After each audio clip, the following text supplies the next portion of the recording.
Hello student, एक बार फिर हम रिप्रोडक्शन इन मोनोसिस्टिस का जो अगला हमारा टॉपिक बचा था, हमने पढ़ा था गैमेटोगोनी के अंतर्गत जो प्रोसेसिंग हुई थी। अब उसके आगे स्पोरोगोनी की जो प्रक्रिया है उसमें क्या हो रहा है, उस स्पोरोगोनी के माध्यम से हम जो है ये जानेंगे कि उसकी जो है लाइफ साइकिल में क्या परिवर्तन हो रहे हैं। तो स्टूडेंट आइए देखते हैं। स्पोरोगोनी यानी गैमेटोगोनी की प्रक्रिया के बाद अगला जो इसका स्टेप है वो स्पोरोगोनी। और स्पोरोगोनी का मतलब होता है बीजाणु उद्भवन। इसको हिंदी में कहते हैं बीजाणु उद्भवन, यानी बीजाणुओं का उद्भव। तो ये स्पोरोगोनी कहलाता है। अब इसमें बीजाणुओं का उद्भव कैसे होता है, हमने फिगर को यहाँ से यहाँ तक एक बार फिर समझ लीजिए कि ये जो एडल्ट ट्रोफोजोइट्स है ये खाते पीते अवस्था में गोल होता है, अंडाकार पहले होता है। अंडाकार होने के साथ साथ ये गोल होना शुरू करता है। साथ ही जो गैमीट है ये पेयर्स में जो सिजगे की अवस्था है, ये सिजगे की अवस्था है, इसमें जो है गैमीट पेयर होने लगता है, मिलना शुरू हो जाता है। इसके ऊपर एक गैमेटोसिस्ट की कवरिंग हो जाती है। इस गैमेटोसिस्ट की जो कवरिंग होती है इसके प्रोटेक्टिव जो प्रोसेसिंग होती है, सुरक्षात्मक कवरिंग कहते हैं उसको। इसके बाद अगली प्रक्रिया में ये न्यूक्लियर में मल्टीप्लिकेशन डिवीजन होता है। बाई माइटोसिस प्रक्रिया के द्वारा ये विभाजित होता है और डॉटर न्यूक्लियाई में बनता है। डॉटर न्यूक्लियाई में बनने के साथ साथ इसमें गैमीट का फॉर्मेशन होता है और ये गैमीट के फॉर्मेशन के फलस्वरूप जो इसका कोशाद्रव्य था, साइटोप्लाज्म था, वो रेसिडुअल साइटोप्लाज्म में कन्वर्ट हो जाता है, यानी बहुत कम मात्रा में हो जाता है। और गैमीट जो कि सिनगैमिक प्रोसेस में ये क्या है कि गैमीट का जो है पेयर बनना शुरू, धीरे धीरे ये और करीब आते हैं तो ये पेयर में होना शुरू हो जाते हैं। तो इस प्रकार हमने सिनगैमिक की प्रोसेस को देखा था। अब उसी के आगे ये जो है स्पोरोगोनी लिखा है, इसके बारे में स्पोरोगोनी की प्रोसेसिंग में क्या चल रहा है इसको देखेंगे। तो स्पोरोगोनी में बताया गया कि ईच जाइगोट ट्रांसफॉर्म, यानी यहाँ जाइगोट कैसा था, ये डिप्लॉयड जाइगोट धीरे धीरे क्या करते थे, आपस में वो संपर्क में आने लगे। और संपर्क में आने के बाद लिखा गया कि ईच जाइगोट ट्रांसफॉर्म, जो जाइगोट है वो बदल जाता है इटसेल्फ, खुद ही। यानी जो जाइगोट डिप्लॉयड जाइगोट है वो क्या हो रहा है, खुद ही बदल जा रहा है इनटू ये यूनिसेलुलर ओवर बॉडी। यानी ये किस रूप में बदल जा रहा है, एक कोशिकीय अंडाकार बॉडी में परिवर्तित हो जा रहा है। और इसी परिवर्तन को क्या कहा जा रहा है, स्पोरोब्लास्ट। क्या कहते हैं, स्पोरोब्लास्ट। तो ईच जाइगोट ट्रांसफॉर्म इटसेल्फ, ये जो जाइगोट बना ये खुद ही बदल जा रहा है एक यूनिसेलुलर ओवल बॉडी में, यूनिसेलुलर ओवल बॉडी में। और इस यूनिसेलुलर ओवल बॉडी को क्या कहा जाता है, स्पोरोब्लास्ट कहा जाता है। अब स्पोरोब्लास्ट, इसकी बॉडी ओवल हो गई, स्पोरोब्लास्ट कहा गया। आगे लिखा कि सून सीक्रेट ये थिक वॉल। अब इसमें भी क्या हो रहा है, शीघ्रता से इसके ऊपर भी एक मोटी सी दीवार का निर्माण शुरू हो जा रहा है, एक शिष्ट वाल का निर्माण शुरू हो जा रहा है।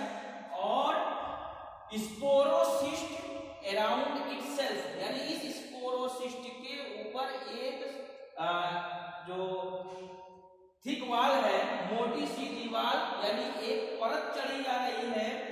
एंड बिकम स्पोर, और जब ये वाल उसके ऊपर कवर कर ली तो वो कैसा हो गया, एक स्पोर, एक बीजाणु के रूप में हो गया, which is by conical in shape. और ये जो बीजाणु है वो कैसा होगा, बाई कोनिकल, यानी दोनों ओर से कोनिकल, शंकु की तरह, ऊपर भी शंकु की तरह, नीचे भी शंकु की तरह। तो इस तरह का ये जो है स्ट्रक्चर इसमें आ गया जो बाई कोनिकल इन शेप होता है। अब ये स्पोर, इसके ऊपर कवरिंग आई, ये जो स्पोरोब्लास्ट था, जो जाइगोट थे, गैमेटोसिस्ट थे, सॉरी गैमेट थे, वो क्या कर दिए कि अब ये बाइकोनिकल शेप में हो गए। अब आगे क्या होगा, द स्पोर नाउ एक्वायर, अब जो स्पोर है, जो बीजाणु है, ये एक्वायर उपार्जित हो जा रहा है the form of A boat, the form of A boat, ये इसका आकार एक नाव की तरह से अब निकलने शुरू है। नाव जो बोट होती है, पानी में चलती है, इसका इस स्पोर का अब स्ट्रक्चर ठीक उसी बोट के समान हो जा रहा है।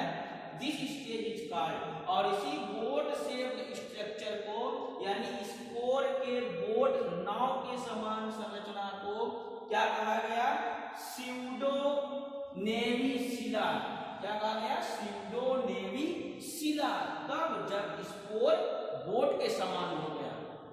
आगे, with in the sporocyst the spore undergoes 3 successive nuclear division, यानी विद इन द स्पोरोसिस्ट, अब इस स्पोरोसिस्ट, ये लिखा है स्पोरोसिस्ट के अंदर, ये स्पोरोसिस्ट यानी ये जो पार्ट है, इसके अंदर, स्पोरोसिस्ट के अंदर क्या हो रहा है कि the spore undergoes 3 successive division, nuclear division.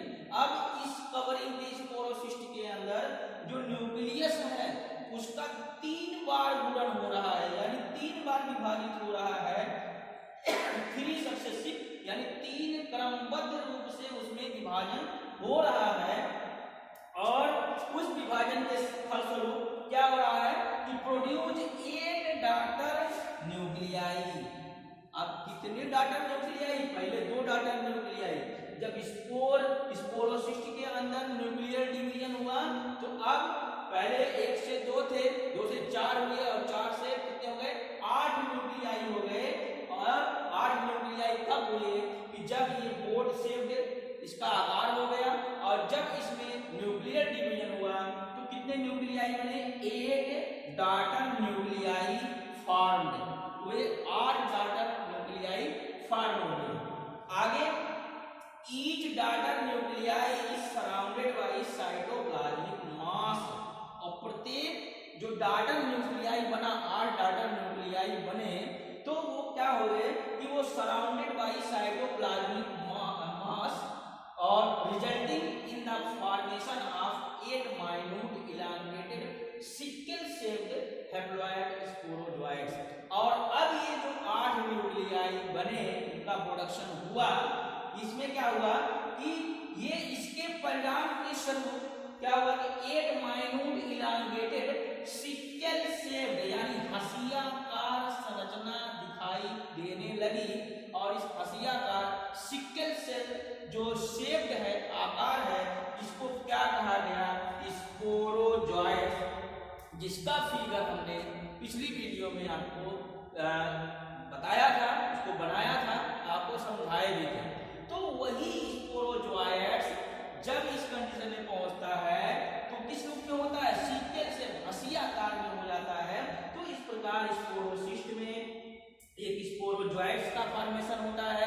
Sporozoites जो है किसके रूप में होता है, सिकल सेल के रूप में होता है, और इसमें जो इसका स्पोर का आकार होता है वो धीरे धीरे बोट शेप होता है, और इस बोट शेप आकार को स्यूडोनेविसिला कहा जाता है।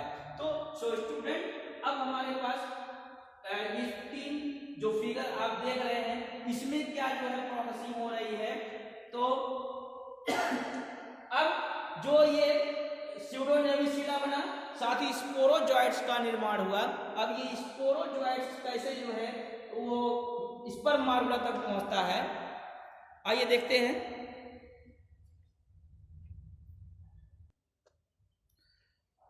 तो स्टूडेंट, इसके अगले जो पार्ट को हम देखेंगे कि हमने पढ़ा गैमेटोगोनी, दूसरा पढ़ा स्पोरोगोनी।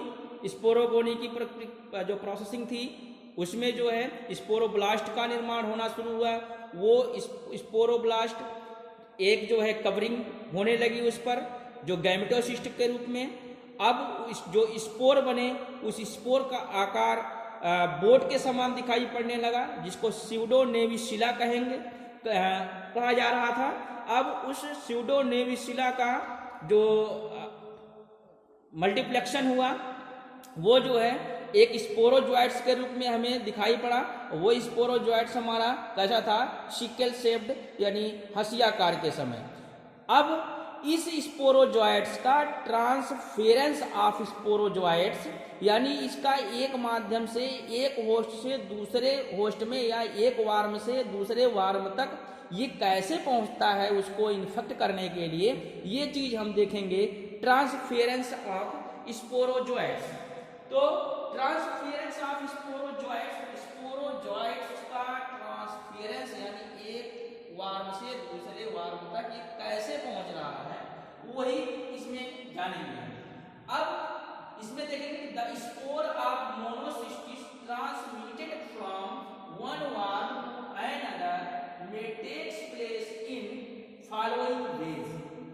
ये जो स्पोरोसिस्ट का निर्माण हुआ ये एक वार्म से दूसरे वार्म तक कैसे पहुंचेगा, इसको जानने के लिए हमें निम्न विधियों यानी निम्न प्रोसेसिंग की जो है वो समझना होगा, निम्न प्रोसेस को समझना होगा।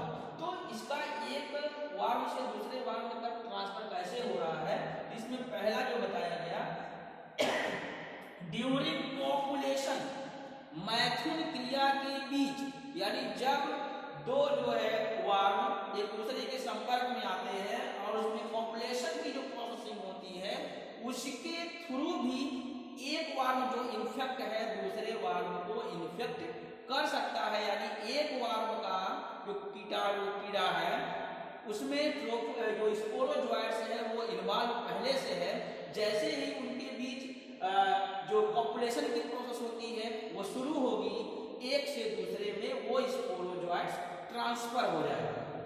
इसके बाद इसका दूसरा जो मेथड है on the death of host, यानी जब एक कोशिका की मृत्यु हो जाए यानी डेथ हो जाए तो क्या होता है, उस डेथ हुए ऑर्गेनिज्म को दूसरा ऑर्गेनिज्म खाता है और उस खाने वाले को उस मरने वाले ऑर्गेनिज्म से स्पोरोजोइट्स की एंट्री उसके बॉडी में हो जाती है और वो इन्फेक्ट हो जाता है। तो वो कहलाता है कि on the death of host, यानी कोशिका जो जिसमें पहले से विद्यमान था, जिसमें पहले से उसकी एंट्री थी, अब वो ऑर्गेनिज्म की डेथ हो गई। डेथ होने के बाद दूसरा ऑर्गेनिज्म जब उसको खाएगा, उसको डिस्ट्रॉय होने के बाद उसका भक्षण करेगा तो वही ट्रोपोजोइट्स वापस उसकी बॉडी में एंटर कर जाएगा और उस होस्ट को इन्फेक्ट कर देगा। इसके बाद अगला जो इसका ट्रांसफेरेंस की जो मीडियम है वो बाय बर्ड्स, चिड़िया के द्वारा, बर्ड्स को आप देखे होंगे कि जो बनियान ट्री होता है और पीपल का पेड़ होता है, इसका पेड़ कहीं कोई जल्दी लगाता नहीं है, ये स्वतः ही उगाते हैं। कहने का मतलब ये इनमें जो परागण की जो लाने की जो प्रोसेसिंग होती है वो किसके द्वारा होती है, बर्ड्स के द्वारा। चिड़िया उसके फल को खाती हैं, साथ ही जहां ये पहुंचती हैं और अपने एक्सक्रीटरी प्रोडक्ट को बाहर निकालती है अपनी बॉडी से, वहीं इसकी ग्रोइंग शुरू हो जाती है। तो इस प्रकार ये जो स्पोरोजोइट्स है इसका भी ट्रांसमिशन यानी इसका भी जो ट्रांसफेरेंस है वो किसके द्वारा होता है, बर्ड्स के द्वारा। चिड़िया क्या करती है कि कीड़े मकोड़े को खाके जो वार्म्स होता है वो उसको खाती है, खाने के बाद उसके एक्सक्रीटरी प्रोडक्ट के रूप में जहां वो निकलता है, दूसरा ऑर्गेनिज्म जो दूसरा वार्म है वो उसको खा लेता है और स्पोरोजोइट्स के द्वारा वो संक्रमित हो जाता है। तो ये रिप्रोडक्शन मोनोसिस्टिस की जो तीसरी प्रोसेस चल रही थी वो थी ट्रांसफेरेंस स्पोरोजोइट्स, यानी स्पोरोजोइट्स एक होस्ट से दूसरे होस्ट में कैसे ट्रांसफर हो रहा है या उसको किस प्रकार से संक्रमित कर रहा है, इस चीज को बताया गया। अब इसके बाद अगली जो इसकी प्रोसेस है invasion of seminal vesicle, invasion of seminal vesicle, यानी जो स्पोरोजोइट्स अब होस्ट में पहुंच गया, दूसरे होस्ट में पहुंच गया किसी भी माध्यम से, वो अर्थवार्म के सेमिनल वेसिकल यानी शुक्र नलिका तक किस प्रकार से इंटर किया या शुक्र नलिका में किस प्रकार से इंटर कर रहा है, ये चीज इन्वेजन ऑफ सेमिनल वेसिकल इसके इस हेडिंग के माध्यम से हम जानेंगे।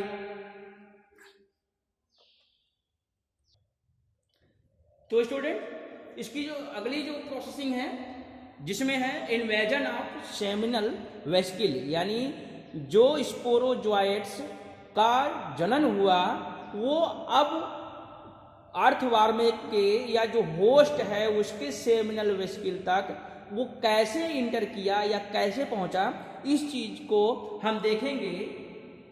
तो इसमें लिखा है by the contractile action of microtubule the sporozoites make active movement, they make their way into the epithelial cells of gut mucosa.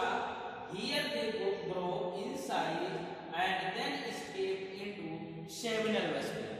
तो अब क्या हुआ कि जो ये स्पोरोजोइट्स है ये उसके सेमिनल वेसिकल तक कैसे पहुंचे, तो ये लिखा है by the contractile action of microtubule. यहाँ ये जो इसकी बॉडी में दिखाई पड़ रहा है ये माइक्रोट्यूब्यूल होते हैं, बहुत सूक्ष्म नलिकाएं होती हैं। तो इसमें क्या होता है कॉन्ट्रैक्टाइल एक्शन यानी संकुचनशील प्रक्रिया होती है, यानी इसमें कुछ जो है कॉन्ट्रैक्शन और रिलैक्सेशन की जो प्रोसेसिंग होती है वो पाई जाती है। और द स्पोरोजोइट्स मेक एक्टिव यानी जब इसमें कॉन्ट्रैक्शन शुरू हो जाता है तो स्पोरोजोइट्स का एक्टिव हो जाता है, सक्रिय हो जाता है, एक्टिव मूवमेंट यानी पूर्ण रूप से सक्रिय हो जाता है अपनी गति करने के लिए। They may their way into the epithelial cells, और जब ये सक्रिय रहता है पूरा तो ये क्या करता है कि अपने आप को आगे बढ़ने के लिए एक रास्ता ढूंढता है, वे ढूंढता है, जो रास्ता किधर से निकलता है एपिथेलियल सेल्स की ओर जो है ये अपना रास्ता ढूंढता है, और ढूंढते हुए ये कहाँ पहुंच जाता है गट म्यूकोसा में। कहाँ पहुंच जाएगा गट म्यूकोसा में। हियर दे ग्रोज इनसाइड, जहां इसकी वृद्धि होगी। अब ये जो स्पोरोसिस्ट था यानी स्पोर इंजेस्टेड बाय अर्थवार्म, अब जो स्पोरोजोइट्स को अर्थवार्म के अंदर चला गया या उसको खा लिया, तो ये जो है इसमें आगे लिखा है कि ब्रस्टिंग स्पोरोसिस्ट। अब ये स्पोरोसिस्ट क्या हो रही है, जब फट रही है तो जो स्पोरोजोइट्स है वो लिबरेट, वो फैल जा रहे हैं, यानी जब ये पाउच फट गया तो इसमें रहने वाला जो स्पोरोजोइट्स था वो क्या हो गया, तितर बितर हो गया, यानी लिबरेट फट गया। और जब फट गया और वो बाहर आ गया उस पाउच से तो फ्री हो गया। फ्री हो जाने के बाद अब इसको रास्ता चाहिए कि हम उसके जो अगला होस्ट है, अगला पोषी है, उसके सेमिनल वेसिकल तक हम कैसे पहुंचे। तो उसके लिए जो ये रास्ता अपनाता है वो किस रास्ते से, एपिथेलियल सेल्स के द्वारा ये कहाँ पहुंच जाता है गट म्यूकोसा में, और जहां इसमें वृद्धि होती है और अपने आप को बचाते हुए देखिए ये स्पोरोजोइट्स इंटर लिखा है। अब स्पोरोजोइट्स जो स्वतंत्र फ्री हो गया, अब वो इस जो है होस्ट के सेमिनल वेसिकल्स में जाने के लिए एपिथेलियल सेल के माध्यम से गट म्यूकोसा के द्वारा इसमें इंटर करेगा। अब इंटर करने के बाद ये जो है अपने आप को बचाते हुए सेमिनल वेसिकल्स में ये इंटर कर गया। अब इंटर करने के बाद ये क्या जो है आगे की प्रोसेसिंग होती है। तो स्टूडेंट इसकी जो आखिरी प्रोसेसिंग होगी वो होगी डेवलपमेंट ऑफ ट्रोफोजोइट्स। अब ट्रोफोजोइट्स का यानी स्पोरोजोइट्स से ट्रोफोजोइट्स का जो डेवलपमेंट है वो कैसे होगा, वो किस प्रकार से उसका डेवलपमेंट होगा और किस प्रकार से वो फ्री रूप में एक नए ऑर्गेनिज्म के रूप में, एक नए पैरासाइट्स के रूप में दूसरे पोषी को इन्फेक्ट करेगा। आइए देखते हैं इसको। तो डेवलपमेंट ऑफ ट्रोफोजोइट्स, अब ये इसके स्पर्म यानी लिबरेटिंग, ये फटा भ्रष्ट होने के बाद जो इसके स्पोरोजोइट्स से वो रास्ता ढूंढ रहे थे, और रास्ता ढूंढने के इसको जब मिला तो एपिथेलियल सेल के द्वारा ये गट म्यूकोसा में पहुंच गए और ये जो स्पर्म मारुला ऑफ अर्थवर्म, इसमें क्या हो गया कि ये जो स्पोरोजोइट्स था वो इसमें इंटर कर गया।